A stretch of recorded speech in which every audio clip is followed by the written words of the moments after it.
And while the very wealthiest people become phenomenally richer, there is another reality, because we are living in two Americas. For the people on top, never, ever has it been so good. But for working people, the struggle continues just to survive.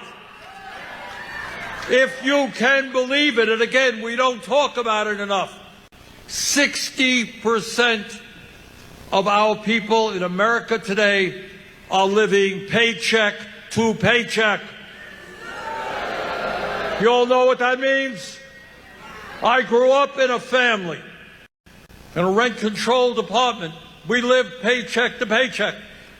And I will never forget the stress that my parents dealt with every day in terms of how they pay the bills, how they provide for their kids. That is what 60% of our people in this country today are dealing with.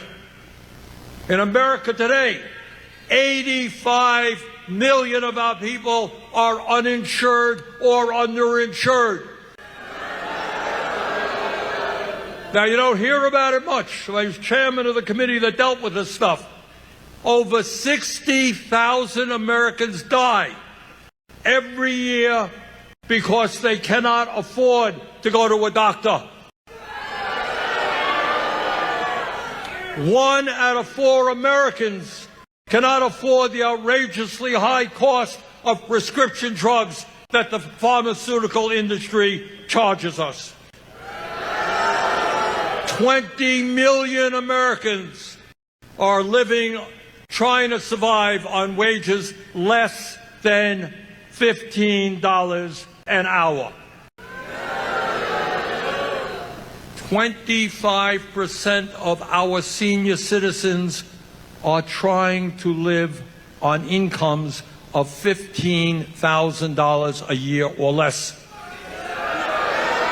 Can you believe that? I don't know. I frankly don't know how anybody, let alone a senior who has higher health care needs, how does anybody live on $15,000 a year or less?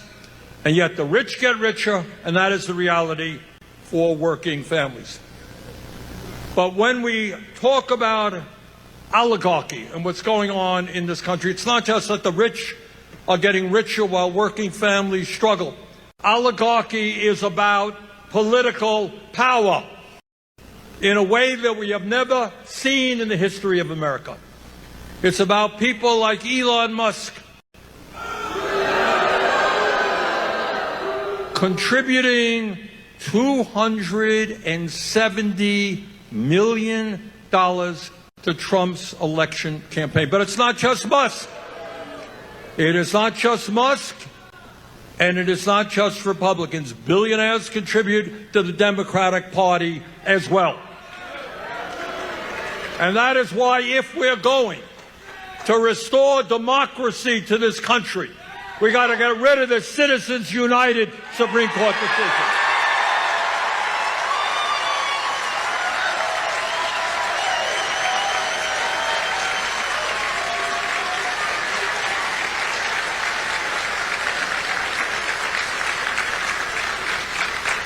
Democracy is not about billionaires buying elections. It's about one person, one vote. And that is why, in my view, we've got to move to public funding of elections.